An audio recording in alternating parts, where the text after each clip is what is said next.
adu census si thokta taragadi possibly ngangkat pama natra PR thamama lagdoineba sisu akoi nainabam sangeba yam khanabam sangeba political circle da. Another one is kaiguma census si tawraba aduga delimitation je 2027 taw taragadi 2027 da even Maitai na boro indigenous people am same oibodo he will be the last minister within indigenous people ki mind it very dangerous ni aduna nek 2027 da census toraga 2027 gi database base toraga delimitation toraga lakpa taragadi 2027 da karakpa indigenous people am same oiboduna last oigane. This is my message. NARENDRA Rtd last census 2011 the pangthokre adugi matung 2021 akoigi di cattle growth haina chahi tara leiraga pangthokadabasi covid na maram oraga sa pangthokhidre ko adubu hariba akoigi delimitation sisu 2011 ngasagi adudagi pangthoraktabaduna maram orakanda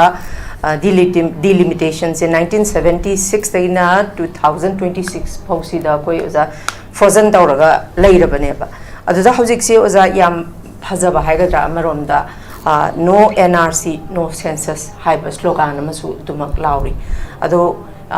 aware oramdaba miyam su oza hoina tongan ba mafam chahumga taraga nipan akoigi tam ching tam khaidana chatlaga uja hoina chatlaga sensitize tobiba awareness pb basisu aduki matik masigi su kana base uja yam positive response dum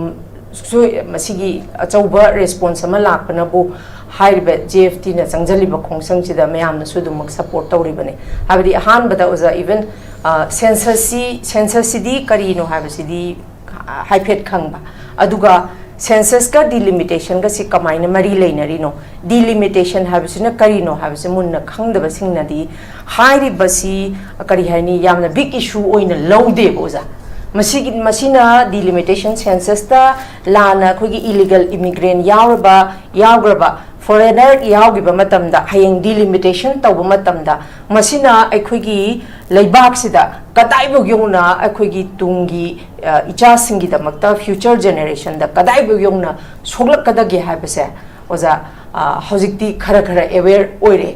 jahi mari mangai mamang da oza akhangba khara na pakhang khangjawani aware oiramde adumaksu nakalameron da handa hojik thoiba conflict sina maram oirakanda illegal immigrant na thon badagini habasigi matang dagi amarom da plus point ne basi habde delimitation ji karino census tawda soina tawta gadi delimitation ta sorakani ka habagi mayam malai se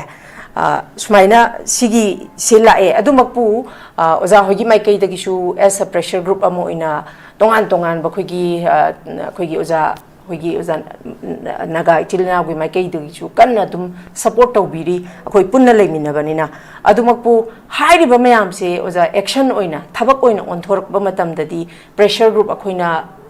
oza hoina panglaw da lawraga su ahing yariega adagi mairagi rally chatlaga lawra swek yadaba thabak oina onthokadoi sidi ngasagi lawmakers makoi assembly gi house that oiriba khoigi elected representatives singchina makhoina voice raise tawrkanda government of India na hariba warol si miyamna pamiba manipur gi miyamna pami masi legitimate oide habadu makhoina lepakadabane ba adubu still MLAs are not I think they were not aware oiragasu oire haragasu masigi census se pangthoba matamda waja makhoida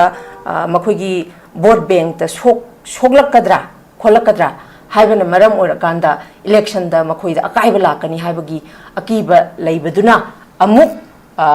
hairiba makhoina government of India the pressure piningagasu piba ngamdabagi mami leirabra haidana miyamna sudum oza hainari sigi matangchida ozagi oba mod delimitation si haidi NRC se chana hawda matamda delimitation na kadai ba na manipur se da solak pa yai habisigi matangse ozagi oba tongan be assessment se oza marik chumnang tang thambiyo sa habisig akoi peoples na se so ma'am na slogan ma no NRC no census and slogan ma akoi chathari ziki yam phajaba behind the Sorwansi Makada logic Malay. Logic to a Katang Angasagi, technical in scientific way. Akwena NRC census and delimitation have say Tungan ba constitutional provision statutory exercise mayamama lady ni masigi ekana rule si kwena khangmina ba masangi adunga sagi mayam no jik lawriba no NRC no census have say NRC tokdrike census to ba yaroi haibani NRC ja hana tawraga census to haibani adu NRC cd khudak to ba yabadi nate NRC si sahi amasang bayai ani sang bayai adu hujik peoples na tawri di NRC sina sungoi oiraga koi census asi tohunda basini ro census tohundribe maram karino haibo census tawragadi koi society sida adu ke mati kaiba through ngasai political metrics that through delimitation lag taragadi koi indigenous people ki future si later aduna hujik mayamna no NRC no census harisi NRC sina sungoi oinanga aga census asi tohundaba census kari ki tohundrino haibo delimitation lag pa matamda census ki data the base to dorinina indigenous people singji future lairektaba aduna no NRC no census haibne adu mayam daina khatang hankasaning ba amana aikoi gi NRC second hanang kasagi NRC census delimitation haibesi tongan provision oraga su interlinked to ba interrelated oiba adugumba provision oibanina NRC se ketang khangbam sangi NRC se kaino se mayam loi khangnare bonafide citizen singji list sama sembani aduna population the bonafide citizen gi list sama sembani bonafide oidaba singadu lehorani aduna indirectly foreigners in the country bagi ki potu lakpani adu makon NRC Assam ki sumana update to ge haibasi hekta koina gazette notification ama thuga yabanati state koi gi NRC ngasai gi Citizenship Act 1955 and the Citizenship Rule 2003 is amended 2019 nenale adan Assam gi togri Citizen Act 2009 hana original 2003 ni madugi section ko gi rule 4A evam hapsali ne especially ozamaram amda thachagi hojiki Assam gi hai je oza Assam Accord 1971 je oidura no Vijiki NRC update to gridana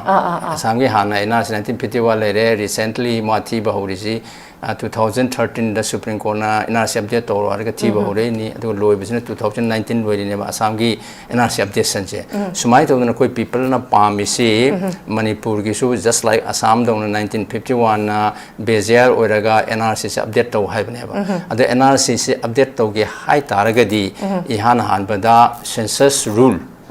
2003 adu Assam gi to matam de amended 2009 bok to gre hujiki 19 bok to gre 2009 to the rule number 4A have hapsel level hapsel is a provision for the NRC updation in the Assam hai bisigi provisions je hai chalaga my rule number 4 matang line lai ni adagi schedule lai ni schedule is the rule nipan yauri ni sub rule 20 yauri ni mai say the NRC gi karmain tong ni magi convention cut of years na kari oini legacy data kari oini administrative document kari oini mastaida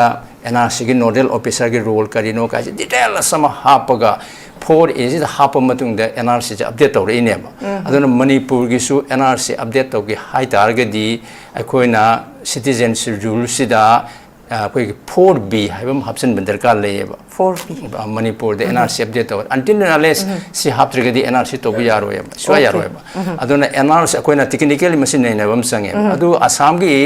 4A heta hapsulak pedi natte ba 4A je masi hapsen na hona ba moina white paper ma puthui ne ba Assam da white paper se ulisi scientifically koin database to raga karigumba Assam da NRC update to dirgadi Assami sing survivals and identity and survival treat to reach ulineba accordingly NRC duma white paper dum putwe adudagi ngasai Supreme Court su white paper to give base da Assam the NRC toro habatu la abanina parliament hujiki section 4A habam Assam ki tonga na hapsal matung da NRC process to ineba adugi process to 4A dugi matung ina home minister na Registrar General and Citizen Registrar to the canopy name Sigi section jigi matung ina Assam da NRC apse process toro haina tholaga admaitor process toro ineba just like that Manipur the su NRC update to ge high taradi same procedure tawraga hujiki citizenship rules it akogi 4B haidana ama hapagi mathau taeba aduna NRC ama hujik no NRC je koina khudakta tawba yabadi nati process kara sangi adubu adu tawringai gi process tu tawdringai gi manung da census tawgiba yadi When the census once the census data the citizen and citizen for a living individual in the country to York do never. Adona Maduki data to the Comzen Hibataragadi. Maduki data to the Comzen Gitaradi data to March census study, census 1948, census rule 1990, Sigi Maka the statutory Poramatora census story never. Aduna masit torokibeti data census ki significance of the census ki kana basi ang pang layeba and for public and whatever adubo on the other side koina dark part of the census yung bedraga leba harmfulness of the census if census data the dilute to gitarade census na yam true picture am khona na honare ne adu census to was a pre ne pair or atmosphere that to never any disturbance speed na asum real population picture to thok na ba adu da kanaba mayam ama phangdoi adu dilute oi kirag taragadi dilute in the sense koi huji influx mayam yoksal leire then again IDP sigi kanu sing huji census team matam da extended de facto process thi doini aduna asi process thi rak matam da di IDP sing du mai mafam du da tha turki mamang da leiram ni na more da gi la su sursanpur da gi la su mai data do hore entry to matam da di akam pata to impal is sangitam ne west sangitam like that koi impal gi sing ju mai mafam du sangane adu sangita aragadi haying picture du lang matam da data du porpo matam da di more amsung surap mai team da uroeba like that cookies sing ju impal picture uroeba adu gadi deep division ma hujik life da he na sanction pot am su lak du ne ba adu su we should be considered like this adu na sai gi census gi apa pa dong ate yeng ya de ba sai gi mai gi dark parts du koi ne na da and want people know what it already aduga manipur gi politicians sing chu khangadobdi khangchu khangbasu yai ko masigi policy la matam da delimitation lag to ne ba delimitation is solely based on the census data khata da delimitation tok dong ne ba SIR gi data whoever data sin da koi delimitation to ya de delimitation is solely based on the census data adana tumaina Yokshan Gramina census data as the based on delimitation Torkodoni, a population proportion the seat arrangement and black to never. Aduna 2027 census is the base or delimitation Torkodoni never. Maram di Aquena Mamangi Parlamenta 131st Amendment to the Constitution of India Bill Putuidana. Potokbush the Women Bill 2026, Delimitation Bill 2026. Union Territory Law Amendment 2026 the Putoaga delimitation tona black never central government na adu 2011 gi data sida based orga delimitation to gi port lakpani women bill siga loiness laga adu pass over ngamdrabni na huji IT4 amendment to the Constitution of India hing le survive to le and IT4 Constitution IT4 amendment to the Constitution of India na high risi India gi delimitation se by 2026 for freeze don't tame this next delimitation should be based on the first census after 2026 have never first census after 2026 2027 census that is the base or delimitation to YBC lady never aduna in any case IT4 amendment to the Constitution of the hing census 2026 ki data is the base orga delimitation to wajim dissuadre adu tawtaragadi kayam yamna ngasai gi resource distribution welfare is quota da sok da natana adu sokcheraga su kharabu tolerable oire adu natana soide ngasai gi political matrix akai kyam la eba say for example ꯑꯩꯈꯣꯏꯒꯤ ꯀꯩꯅꯣꯁꯤꯗ ꯂꯩꯔꯤꯁꯤ ꯍꯧꯖꯤꯛ ꯍꯧꯖꯤꯛ ꯍꯥꯏꯇꯥꯔꯦꯅꯦ ꯑꯩꯈꯣꯏꯒꯤ ꯑꯦꯁꯦꯝꯕ꯭ꯂꯤꯒꯤ ꯁꯤꯠꯁꯤ 60ꯁꯤꯒꯤ ꯃꯅꯨꯡꯗ 90 ꯑꯃꯅ ST ꯂꯩꯔꯦ 1 ꯑꯃꯅ ꯁꯦꯗ꯭ꯌꯨꯜ ꯀꯥꯁ ꯔꯤꯖꯥꯔꯚꯀꯤ 20 ꯂꯩꯔꯦ ꯑꯟꯔꯤꯖꯥꯔꯚꯀꯤ 40 ꯅꯦꯕ ꯂꯩꯔꯤꯁꯤ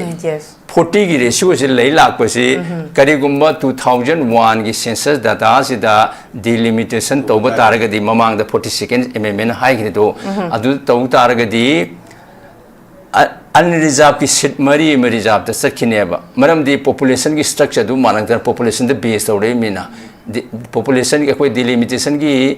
सीट में से is entirely based on the proportionate population they base हो रही ने चुकी तरह ने and 2011 दो base होता है तरीत ने बा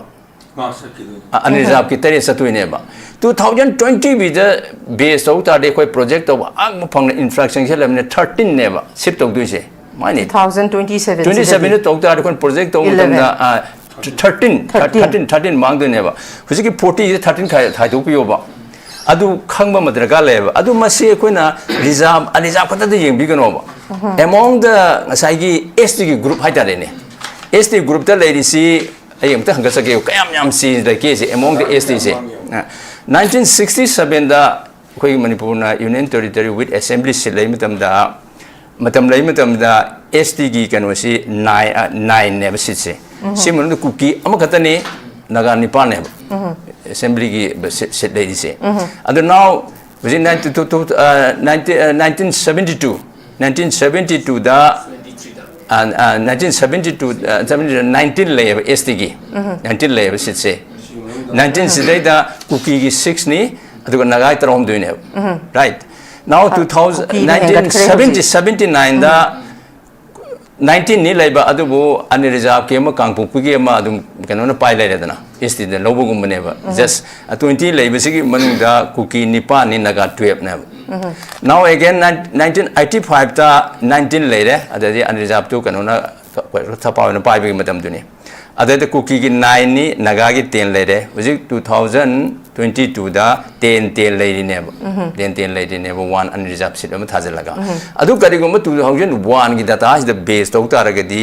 kuki tarom de hoiduri nagai tare hoiduri ne then again 2011 ne to tar kuki 16 ode nagai 4 hoiduri ne ba minute aduna ekoina ngasai gi reserve unreserved ki de nate ba even ST manung dosu indigenous people non-indigenous people ki manung de various mayam leba asigi word it never mayam no hujik tawridi aduna in any case census to give tara di delimitation do 2007 na toro kadui neba aduna census ki kana ba mayam am lejeragu su magi arum ayam balance all yeng ma darka leba karam na tongjeri no haido ado census to bana tongjo census to da kasu objection leiti ado census to bana tungi miron da mang da mayam do khalaga no NRC no census si la ine ba NRC 2027 da अदिक census तो उतार के दी हम तो adu mati project to dili ko adu magi ga adu ga sida da sa koi ki entitlement sin hobagi procedure um leba sigi number ho pase adu da holga project to ko adu na ngasai gi adu gum mayam du na akoi na census sande ki 2027 to hi tarage di akoi gi indigenous people is future later adu na maram moina census shuru to hon be yadi census to hon gi process energy han to dre na amal leibne ba now sidane aina ne am khangning je ngasai gi assam gi su 4A section 4A hapsal la kanda update taw haidana yes hauji akoi gi su ngasai gi 4B si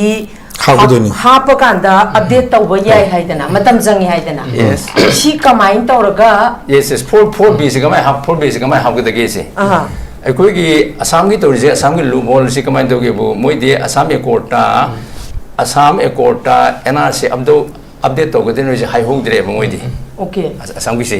adu manipur gi de koi 1980 da to 1994 da update to gi dum jogji ba koi agreement da assam gi hong dire ba do assam kyam na mo na kan to gi moi gi chief minister na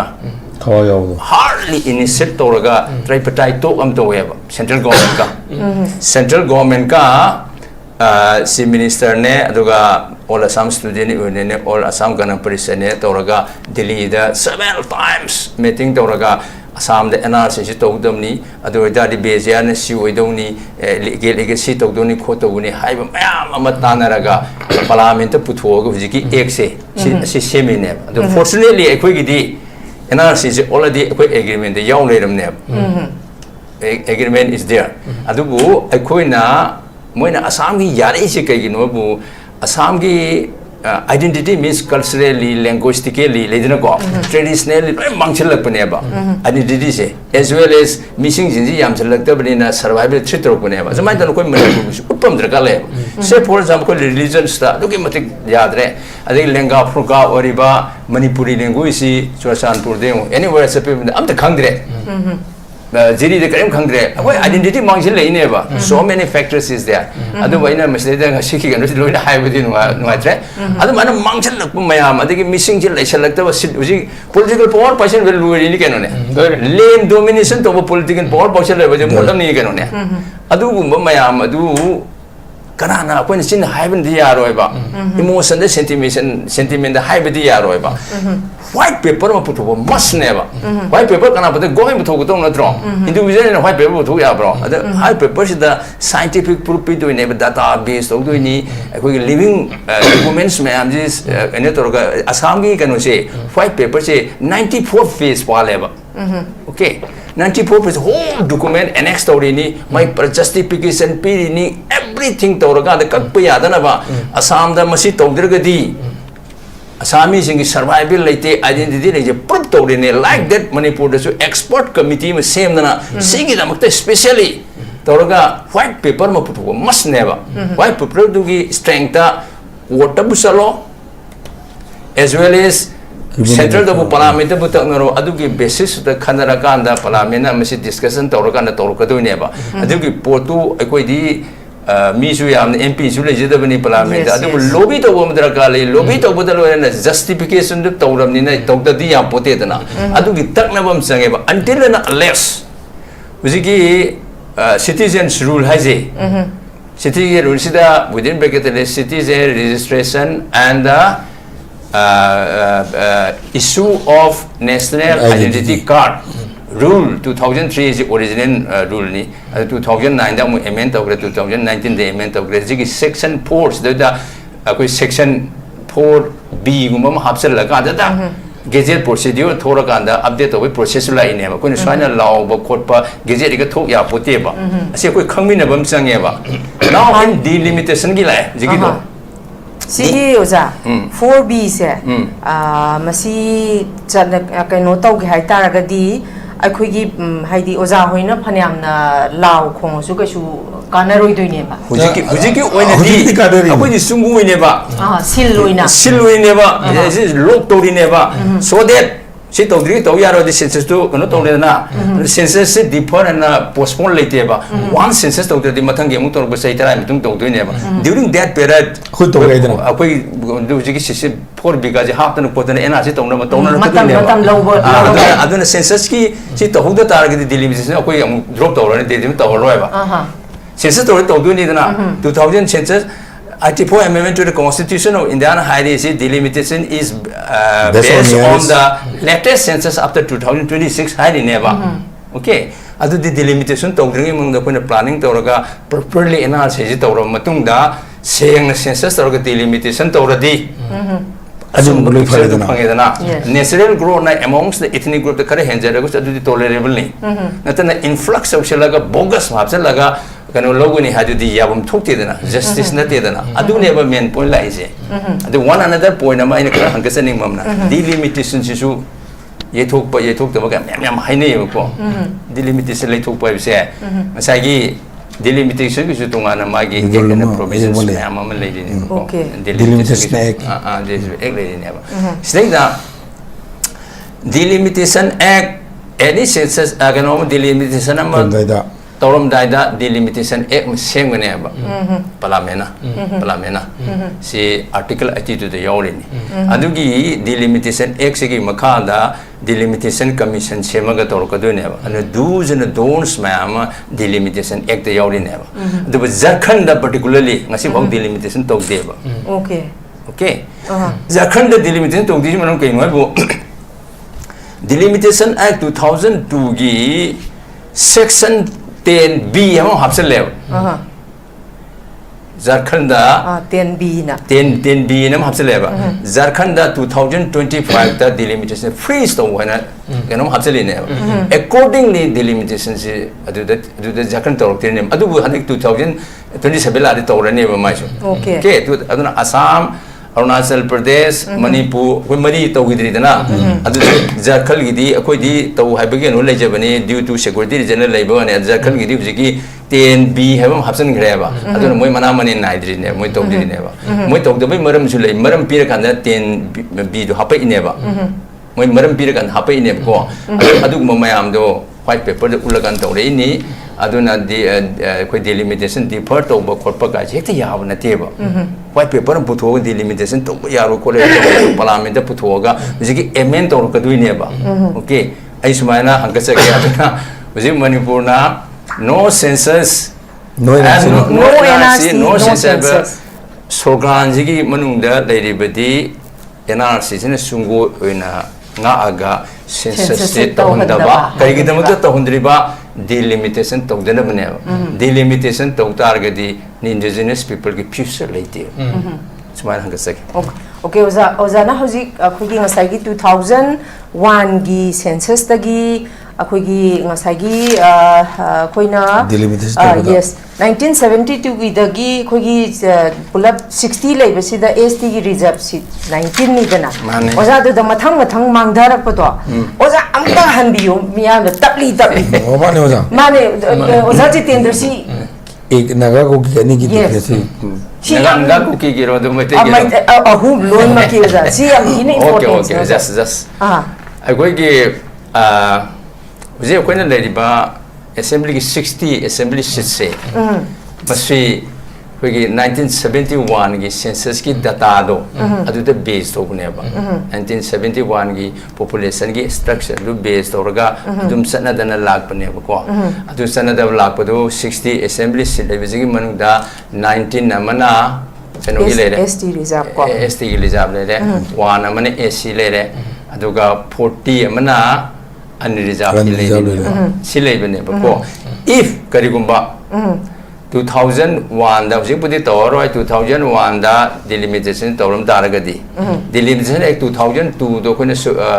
high court da kari da case tawna dana tawbudagi yeithokibagi tawdaba anta koi tawram gudong neba adu tawram daragadi akoi ge unreserved ki seat mari reserved da merge to gineba मरमदी reserve की seat की population मसिंग दुने हेंकलाबनेना unreserve के हंदराबनेना population द होलकपनिना यादमनेना अनरिजर्व की सीट मरी से रिजर्व द सखी गनेबा माय पॉपुलेशन द बेस होबनेना अगेन 11 द तौतारगदी तरे सखिनेबा ओके 2023 की 27 हुजी तौनी से सिदा बेस तौतारगदी प्रोजेक्ट तौरे 13 जटकनेबा okay right now 13 dugi manungda 17 manungda 13 dugi manungda aro adu tungana su paro ne just akoi gi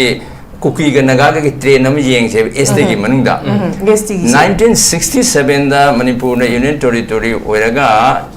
assembly level matamda 30 seat level matamda ST gi 9 to 10 ne ba 9 se mu 1 cookie 9 I naga ne ba right 1972 independence oirakanda 60 seats lerakanda ST ki 19 seats neba total se simanga cookie ki 6 neba naga ki 13 neba now 1971 da 19 do unreserved amagana moina dum ka lereba aduna 20 oibasi mungda cookie na I ni naga na 12 neba right adagi 1985 ta 19 khatam lere ma unreserved to moina cover logdra si manung da cookie na 9 oire naga na 10 oire 2022 the present 10 ne bale si 20 si manung da unreserved to count to salaga kadi gomba 2001 the base or magadi 13 7 lagneba cookie na 13 laga tare oineba aduga 11 da tor 16 4 da lagneba right si katang sentuk sin to bi ai adubu ngasagi influx report ma am da koina mawamanam pawmata ana purul gi data du system eliminate to ba khotpa na complex ba khar di leireba adubu sagi sit machine ji during this period the accelerated oina man henkale ama decline tawredana aduna madugi demographic after marama si census si toksang garga the base roga de tung ni yamna mong ta hojik lei di situation yam mong ta da demographic after maram thok do ne ba aduna koi census si to honda ba swai ya de ba another way census kamai thing de gi se to honba ya ai ka tang hang ka sagi census si कोईना census की एक census एक 1940 आई की section 3 the census सी दुम योगजबने मा योग से समना हंग सके को सेंसस सी जी एक्शन हारी से 3 सेक्शन 3 से हारी से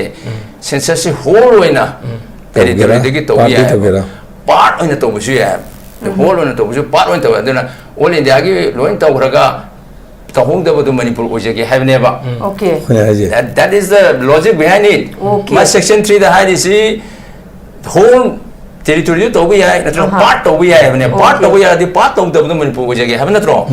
Their demand is this. Okay. Adu demand sigi matung ina sigi section 3 sigi matung ina foreign can see gadget home the pandu neva sigi situation si lere unusual situation lere census to the conducive oidre and the palaga safe amagama sang tuk sang jinna ba yadri influx ki problem am lere idp ki problem ama pon ba yar ba po neva si palaga section 3 sigi makha da manipur da sumai to na defer tore natraga tawdre hai ba si thok do neva a thok si process ahum de thok ya ba adur me am ka aware ai ka tang ni if Home Minister na fill toraba when came higher so Manipur ki situation the ladies the census to the pre and fair or roy the census ki sensitive to mangani real picture to pangbang amaroi genuine to pangbang amaroi higher the mana do it sigi registrar general and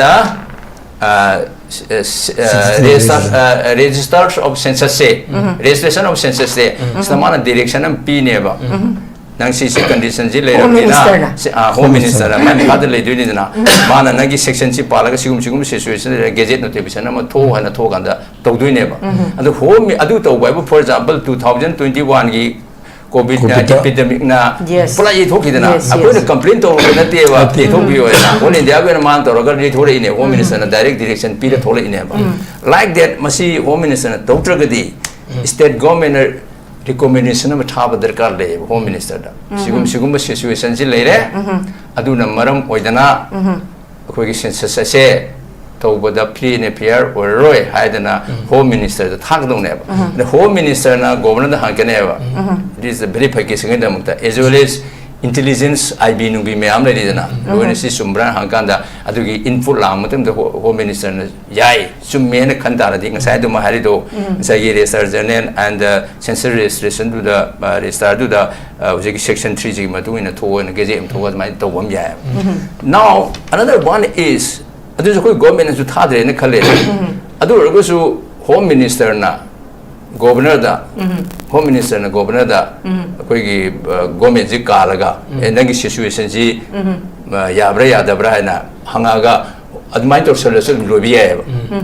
Home Minister direction ma hangaga Governor da Governor ji ma agar government ni na ma part sub me ga dem relation ji ya direct kun thadra su government na Home Minister hanga another one is a last resort mo na low ri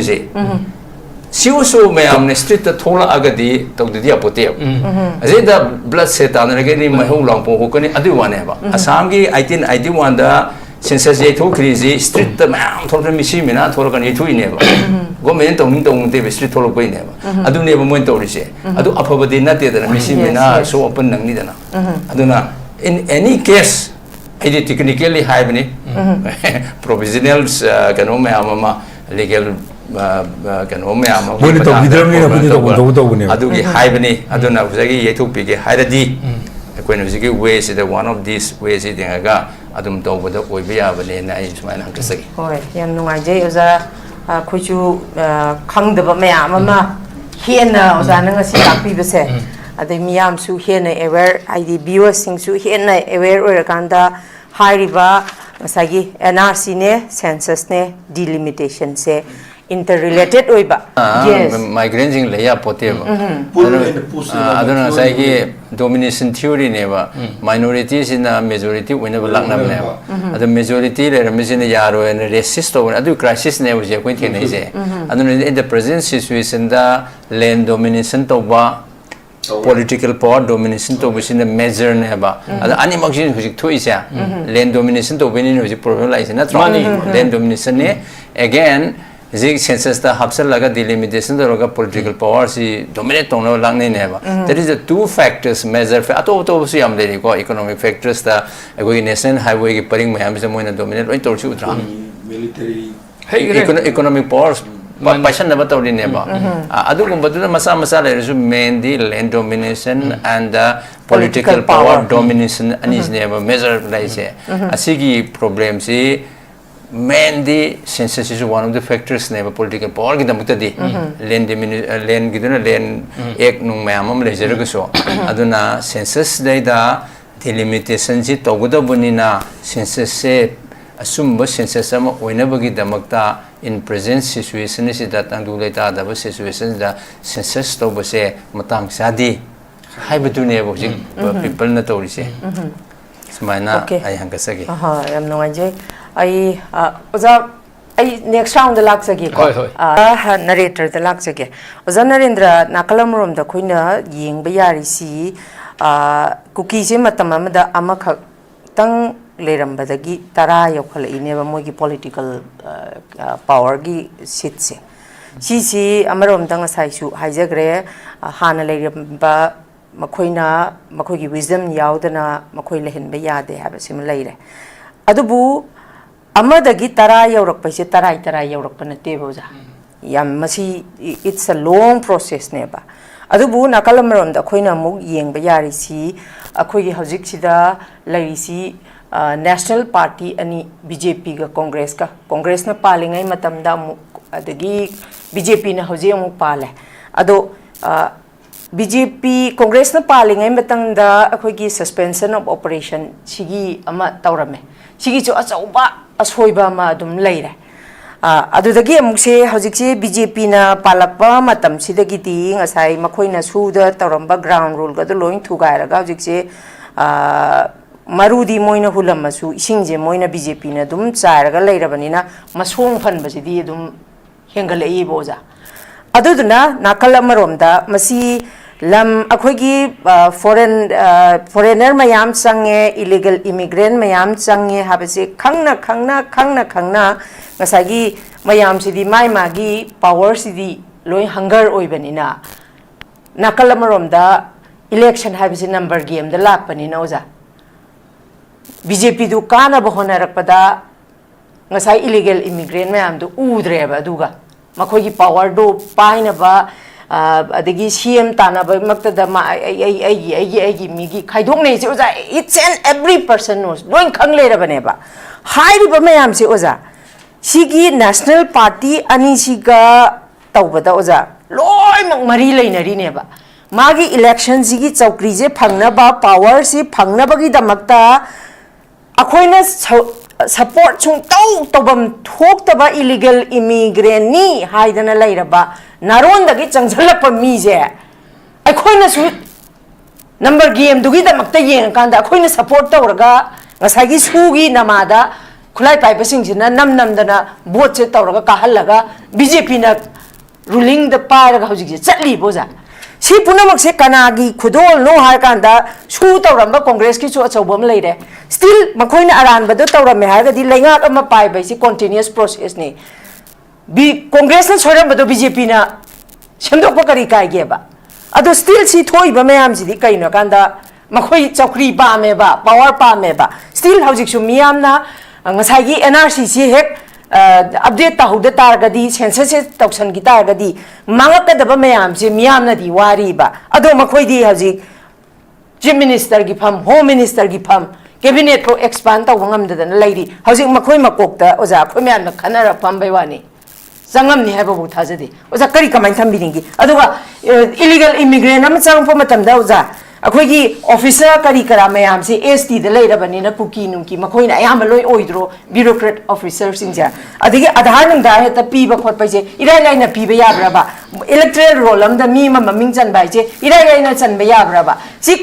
खुदिंग मक्सि कना ताइननी लेंगा case ओइबा गातने बोजा जे ओजा करी कमाइ थमिनी आई दे साइगे फिर Swiggy Matang political की affairs की Matang the expert नती अदे हम कन्ना कमेंट पिजबदे ये कहते अदुबो नॉट ओनली कुकी दना अखोई की मैते की MLA even the Meitei MLA ma'am सु माय बोर्ड काना बगी मैम हम क्वेश्चन न खुंदा लेता बगे जीरी one of the factors ma'am खंगरम लाइक दैट वाज शेरो द करी द मैम ममा आइन हंगतर जु मैम लोना खंगर पोरा मने माय पॉलिटिकल पावर के गाकी अदुगुम पोट मैम ममा लेबसिदी अखोइना तौरिनी आइ ngasa हाइजबदो माइग्रेन अमा संगpa haibasi mai leiduriba mafam dugi local dugi wisdom yaudana ngam ponteba aduna one way or other vested interest mayam individual wo bi ai community wo bi ai the mind to na sum question gi bene ba sai domination theory do smaim tak pane aduna ina samna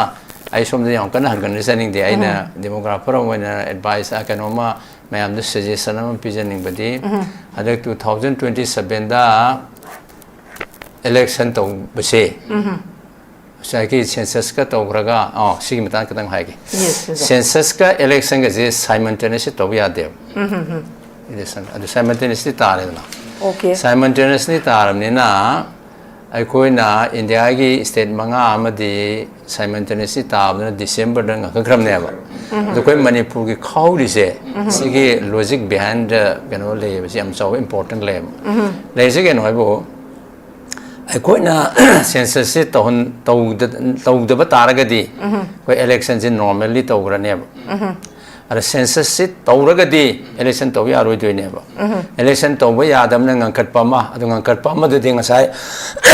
atobade tौग्रेदना अदुबु हुजिसु मतम लेरि ngangkake December तौबमा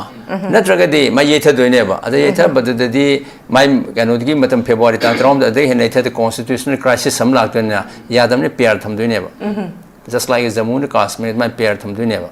aduna census si ye thok karaga di election time ni to bi ai adu census si ye thok ta targa di possibly ngangkat pama natra pair tham ma lag duneba su akoi nei na bam sangeba yam khanna bam sangeba political circle da another one is kaiguma census si tawraba aduga delimitation je 2027 to targa di 2027 da even Maitei na Boro, indigenous people and CM Oibodo, he will be the last minister we don't have indigenous people. Mind it. Very dangerous thing. Aduna, 2027 da census Toraga 2027 gi data the base Toraga delimitation Toraga Lapa Taragadi 2027 da Karakpa indigenous people and CM Oiboduna last organ. This is my message. Okay, thank you very much. Shamnung Ajay, Kugi Oza, Narendra Tambariba, Wapam se, Masi Taraina, Lopam Sung talk there. Id Hauzik Satariba, Census, the Sinadata, Sigidata, Sida base, Torakanda, Kugi, delimitation se, Tau, but Taragadi, Adoga election, Sida, Handak Mai Park Paduda, any indigenous people akhoi sigi purup sigi maraktagi chief minister oibado aroiba indigenous people gi chief minister oigani habani it's a big threat ne yam sathina kiningai or a threat ni masida ekhoina chapchana lengak paibiriba singsina oza narendra na ngasai dagi haidi thambiriba wafam singsida ekhoina thabak oina kari matam channel la hoba ya ga habasi koi lenga pai biri besin su khalhaninge do miyam na su khalhaninge ai loishalakpada ai